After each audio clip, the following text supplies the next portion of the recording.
വാട്സാപ്പിന് ഇന്ത്യയുടെ ബദലായ സന്ദേശ് ടെസ്റ്റ് ചെയ്തതായി report. Application തയ്യാറായതായും മന്ത്രാലയ ഉദ്യോഗസ്ഥർ ഇത് പരീക്ഷിക്കുന്നതായും റിപ്പോർട്ട് പറയുന്നു. സർക്കാർ ഉദ്യോഗസ്ഥർ പരീക്ഷണാടിസ്ഥാനത്തിൽ ആപ്പ് ഉപയോഗിച്ചതായാണ് റിപ്പോർട്ടുകൾ. സന്ദേശം എന്ന അർത്ഥത്തിൽ സന്ദേശ് എന്ന പേരിലാണ് ആപ്പ് പുറത്തിറക്കിയിരിക്കുന്നത്. ഏതൊരു ഇൻസ്റ്റന്റ് മെസ്സേജിംഗ് ആപ്പിന്റെയും സവിശേഷതകൾ സന്ദേശിനുണ്ട്.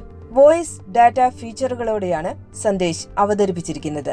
സന്ദേശ് സംബന്ധിച്ച വിവരങ്ങൾ ഔദ്യോഗിക വെബ്സൈറ്റായ GIMS.gov.in ലഭ്യമാണ്. സർക്കാർ വികസിപ്പിച്ച ഗവൺമെന്റ് ഇൻസ്റ്റന്റ് മെസ്സേജിംഗ് സിസ്റ്റമാണ് GIMS.